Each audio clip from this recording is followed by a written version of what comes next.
Hello everyone. In today's lecture, we are going to start with illustration 11, of course, which is from chapter 4 that we have been doing from previous few lectures from part 1, and the most important chapter, that is journal. So far we have done several illustrations and the similar kind of sums from exercise. Yes?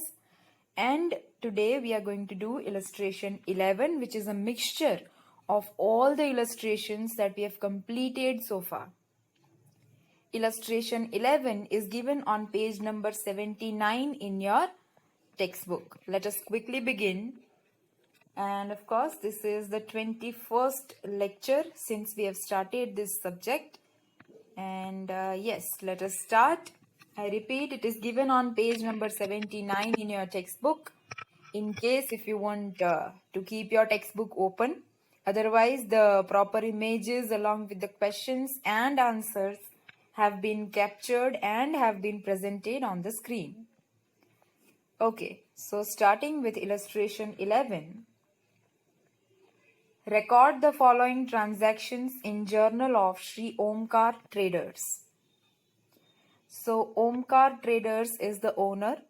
The journal is of Sri Omkar Traders.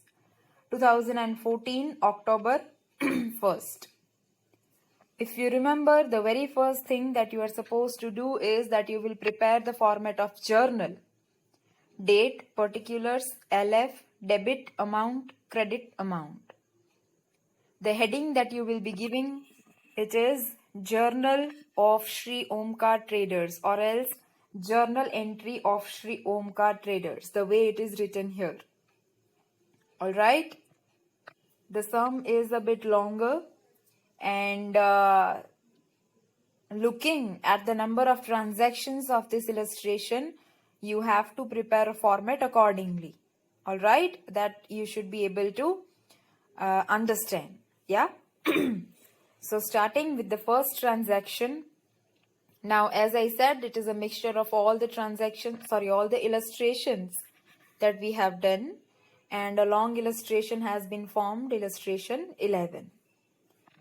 So in the column of date, firstly you will write down 2014, the year, the month, October, and the date. So on 1st of October, a business is commenced with introduction of cash of rupees 40,000, furniture of rupees 10,000, stock of rupees 8,000, and 8% loan of Pragna rupees 20,000. So everything brought in the business, for commencement of business, it is clearly written a business is commenced. So what comes in the business? Firstly cash, then furniture, then stock, and then the loan also has been borrowed. Yes? See, loan is a liability and cash comes in. Yes, whenever a loan is borrowed, cash comes in the business and also it is a liability. The loan is a liability. So here, cash of rupees 40,000 that they have said will be actually 60,000. Why? Because remaining 20,000 is borrowed from Pragna.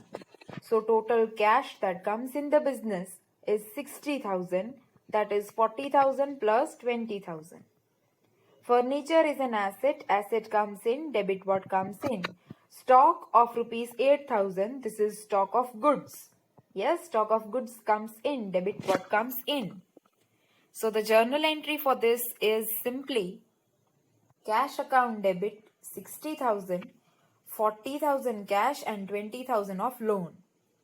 Furniture account debit 10,000. Goods account debit, you can also write down stock of goods account debit here, 8,000. To Pragna's loan account, 20,000. To capital account, 58,000. Loan is a liability and hence it has been credited.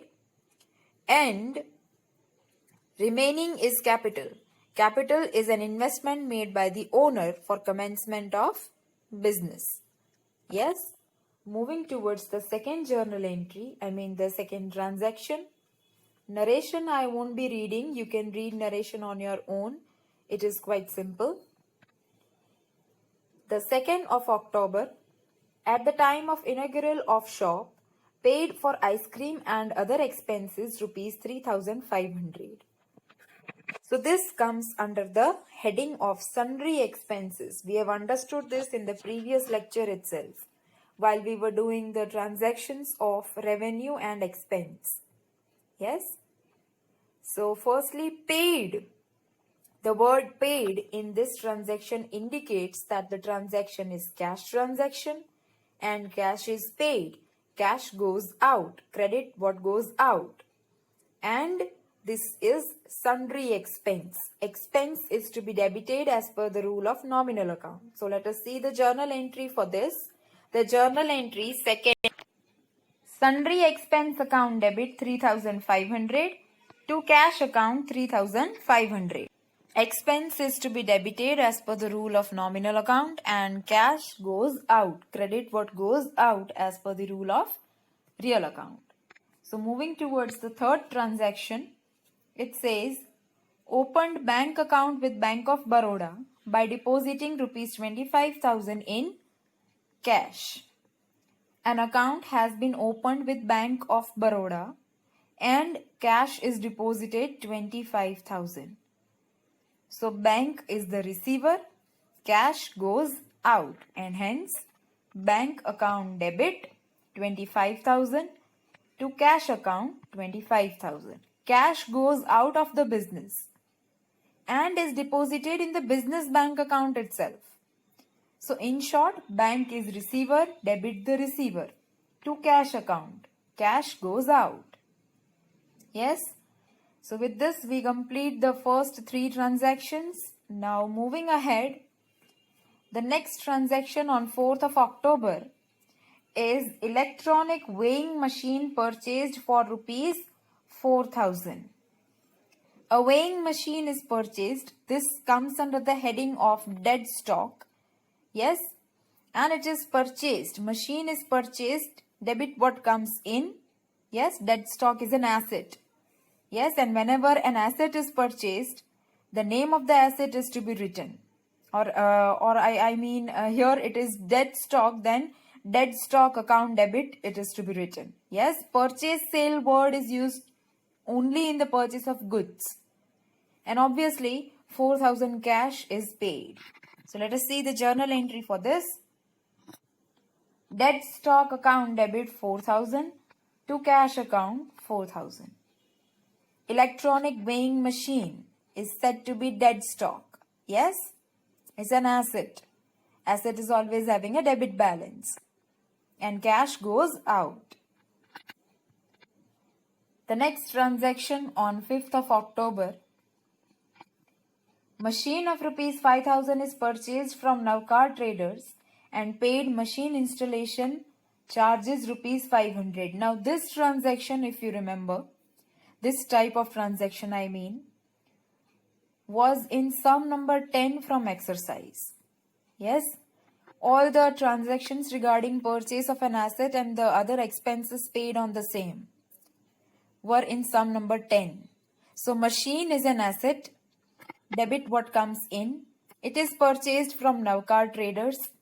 Yes, so Navkar traders is giver and remaining 500 is paid in cash. Understand? A machine is of rupees 5,000 and 500 extra charges have been paid. So this way the machine is of rupees 5,500 and is purchased from Navkar traders. Amount is not paid to Navkar traders and hence Navkar traders becomes our creditor and creditors are to be credited. And remaining to cash account, cash goes out. It is clearly written in the transaction.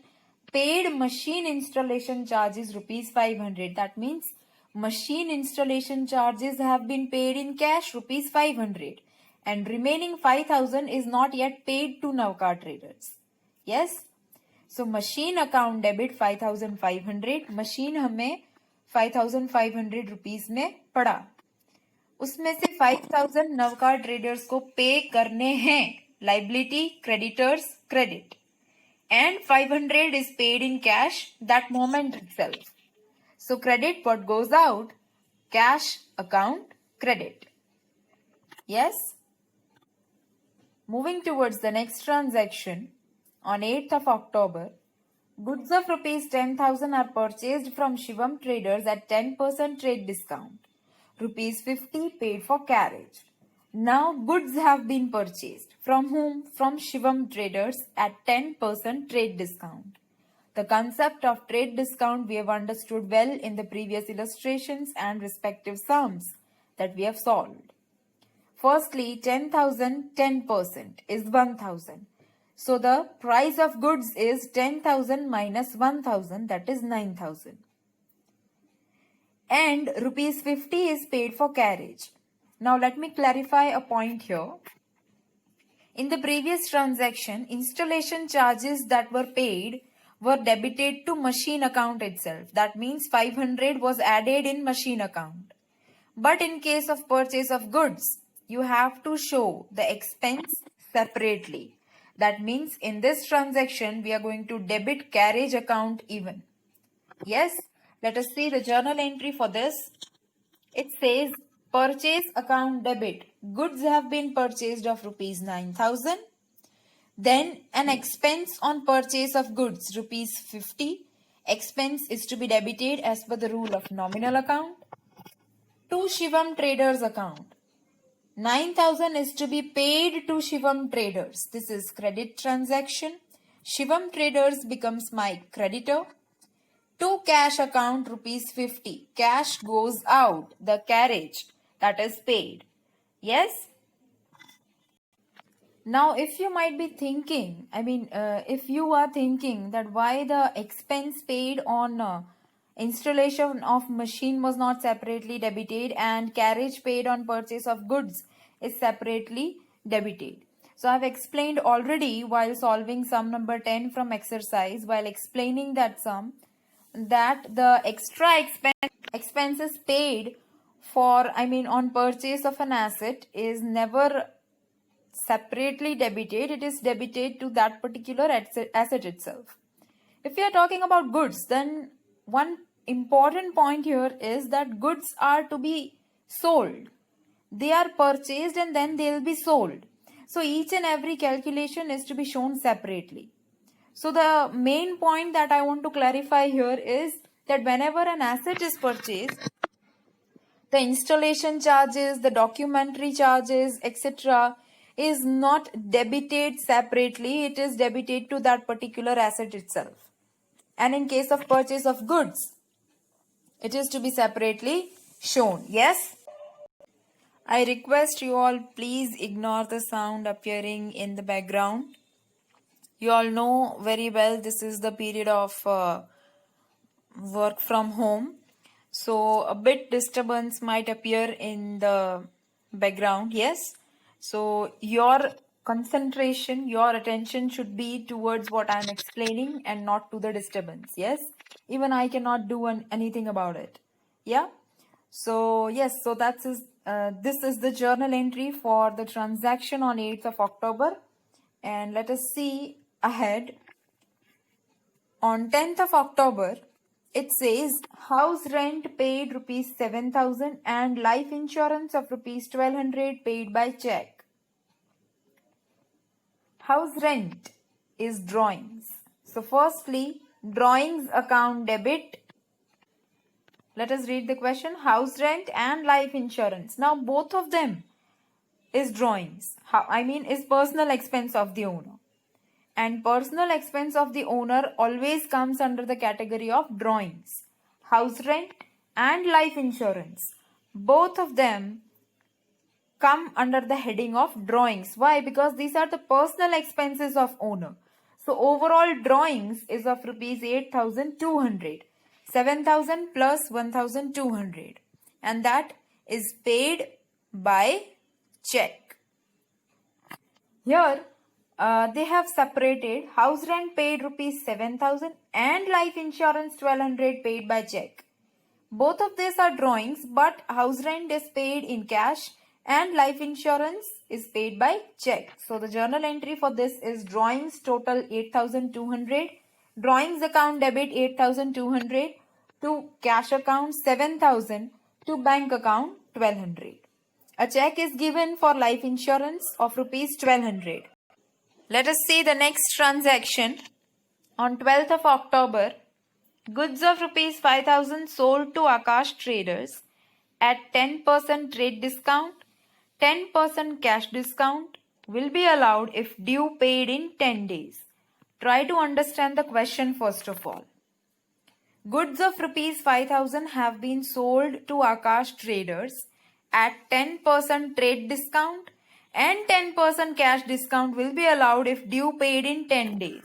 So firstly, this is a credit transaction and we never calculate cash discount on credit transaction. Cash discount is always calculated on cash transaction. In short, what I'm trying to say that cash discount is calculated only when the payment is received or is made. Yes? So, firstly, 10% of 5,000 is 500. That is 4,500. 5,000 minus 500.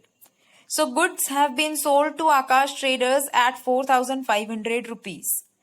And he will be given 10% cash discount if he will pay within 10 days. And whether he has paid right now or not is not mentioned. That means we are going to consider it that the payment is not received. So the journal entry for this is obviously Akash traders is receiver.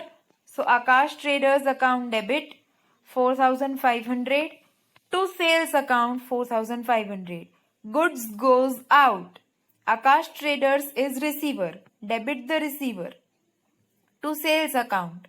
Credit what goes out. Goods goes out. Whenever goods are sold, sales account is credited. Akash traders is personal account and Akash traders becomes my debtor. So he is supposed to pay 4,500 rupees and the condition is that if he will pay within 10 days, he'll be given cash discount on the payment. And hence, in this particular journal entry, cash discount cannot be calculated because the payment is not received yet. Yes? Alright. So, talking about the next transaction on 15th of October, it says Akash traders paid half amount by check for transaction dated 12th of October. Yes, 4,500 rupees. And on 15th of October, he has given he has given check for half amount. Yes. So, firstly, check is received. So, bank account debit. Bank is the receiver. Half amount. 4,500 ka half. 2,250. Now, on 2,250, Akash traders will be given 10% cash discount as per the agreement. You can see if the due will be, if the payment is received in 10 days, it is written in transaction 12th of October. And yes, on 15th of October, he is giving half amount. So, I will be giving him discount on half of the amount. The half of 4,500 is 2,250. And 10% of 2,250 is 225 rupees. So, discount has been given to Akash traders on half payment that he has made. So, he'll be giving check of rupees 2,025 rupees only instead of 2,250. Why? Because out of 2,250 rupees 225 discount is given to him. By whom? By us. Yes? So, this is our expense. Expense is to be debited. Discount is an expense. Discount given is an expense. We have understood this in chapter 2 as well as in chapter 1. So, a check is received. Check comes, bank account, personal account, debit the receiver. So, bank account debit 2,025 rupees. Discount is an expense. So, discount account debit 225 rupees. To Akash traders. Akash traders is giver 2,250. 50. That means he was supposed to pay 2250. But instead of that, has given check of rupees 2025 because we have given him discount of rupees 225. And that's all. So let us see the next transaction. I think we are done with the previous three. Yes, we are done. On 18th of October, Akash Traders has returned back goods of rupees 700. Now understand the scene. Firstly, you have sold goods of rupees 4500 to Akash Traders, out of which on 15th of October he has paid 2250. Now remaining 2250 he is supposed to pay. But on 18th of October, he is giving goods of rupees 700 back. So this is sales return for us. And who's the giver? Akash Traders.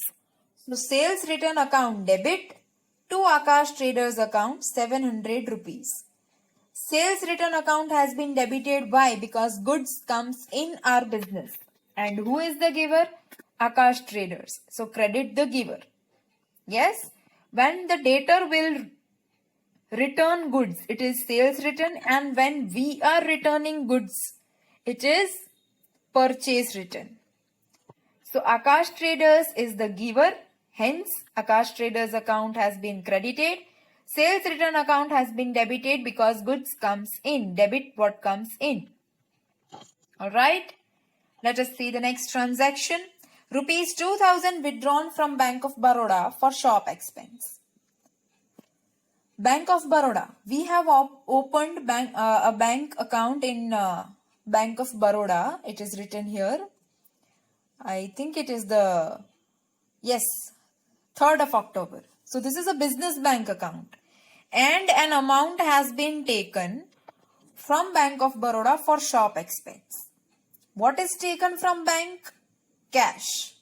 For what? For shop expense. But shop expense has not been paid yet. So right now it is to be considered that cash comes in. You have withdrawn for shop expense, but you haven't paid shop expense yet. And unless and until the expense is not conducted, you cannot debit it to shop expense account. Yes, if they might have clearly written that paid shop expense rupees 2000, then you will write shop expense account debit. Till then, it is considered cash only. So cash comes in from where? From bank. So cash comes in. Debit what comes in? Cash account debit 2000. Who's the giver? Bank. Credit the giver. So to Bank of Baroda account 2000 again. Alright. Okay. Talking about the next transaction. Goods of rupees 6000 purchased from Amar Traders at 10% trade discount and 5% cash discount. Half the amount is paid in cash. Goods have been purchased from Amar Traders.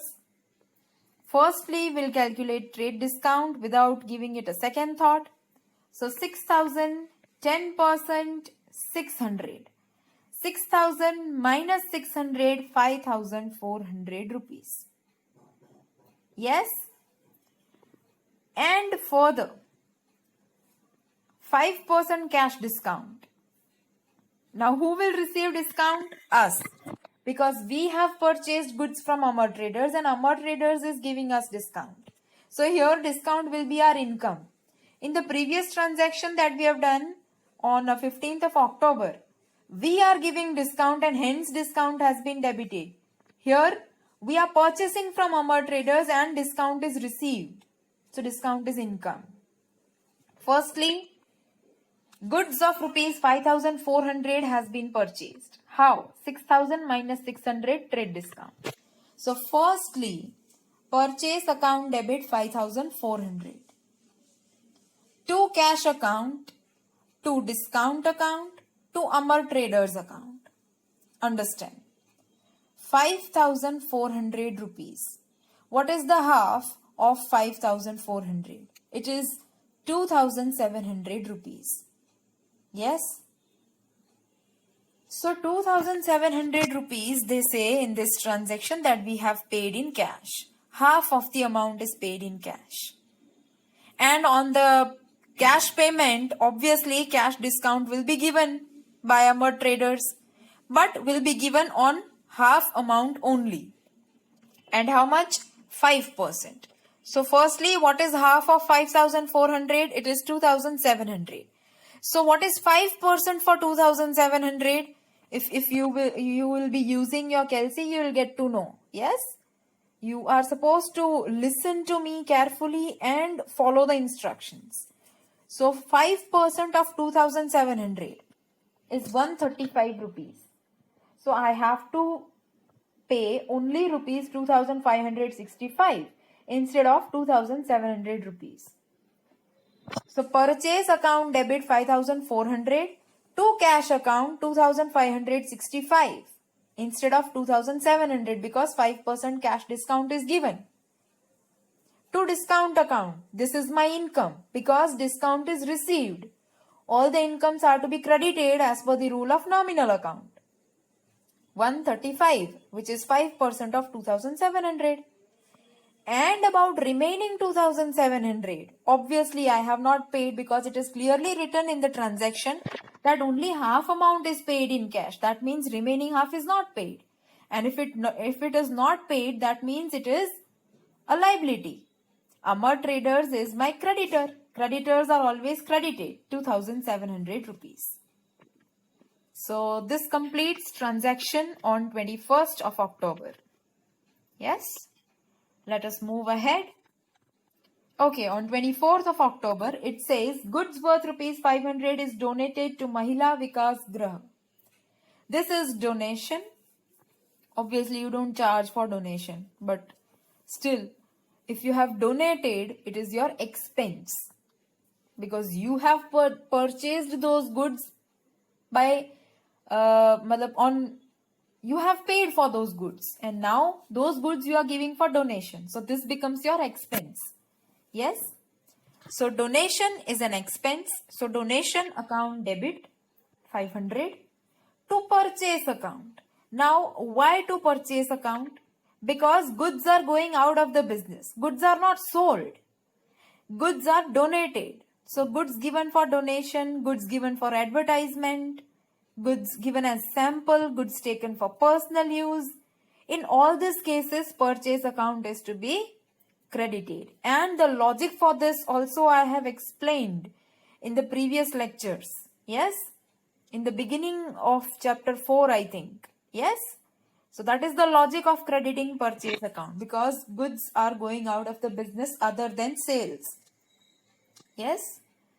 So the next transaction on 25th of October says goods of rupees 150 is distributed as free sample. Now goods of rupees 150 is distributed as free sample means what? This is done with the purpose of advertisement. Why would you give sample to anyone? For publicity, for advertising. Yes. So this comes under the heading of advertisement expense. Yeah, you don't charge for sample. किसी को sample दिया जाता है तो उसके charges नहीं रहते. वैसे ही अगर हमें कोई sample goods भेजेगा तो सामने वाला charges नहीं लेता है. Yes. So again this is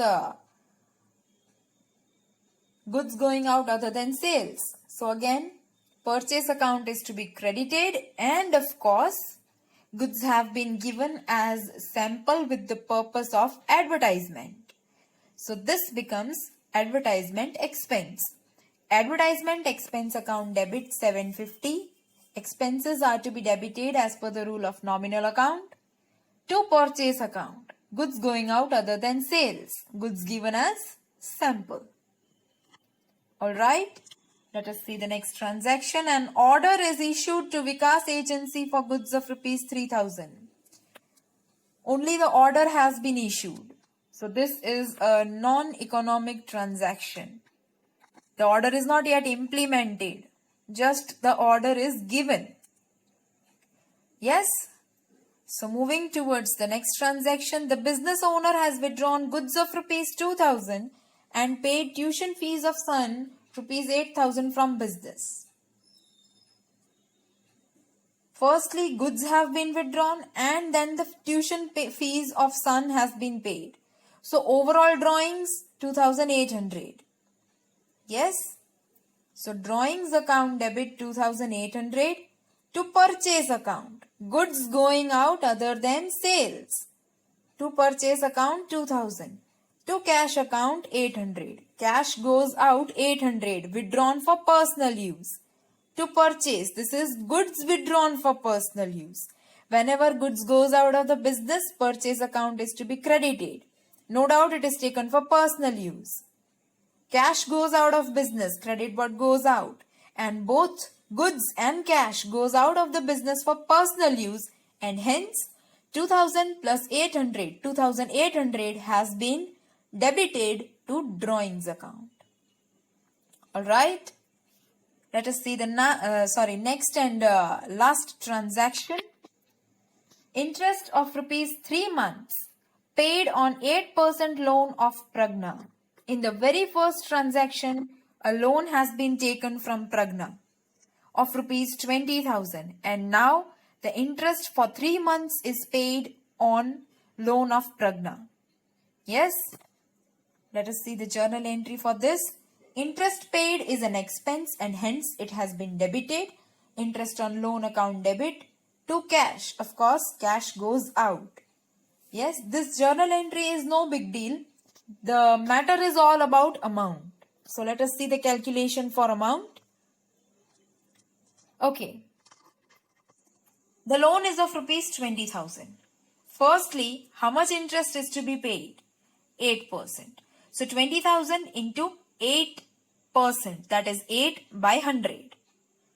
Further, whatever the answer is, the interest is to be paid for 3 months. So 20,000 into 8 by 100, then into 3 by 12.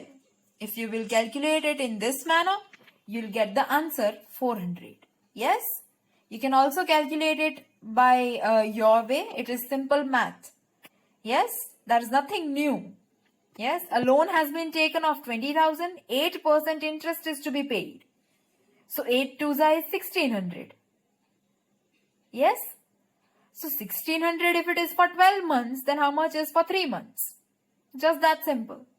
So this way it is 400, and interest is our expense, because whenever the loan is taken, yes, the condition was mentioned in the very beginning itself that the loan is of 8%. The 8% is rate of interest. Interest is an expense and hence interest on loan account has been debited and it is paid. So cash goes out. Credit what goes out. With this we complete illustration 11. The total of the column of debit and credit should always be equal. You know this very well. So your homework for today is illustration 11, obviously as per this lecture. And that's all. We'll see you in the next lecture. Till then, stay home, stay safe and study well.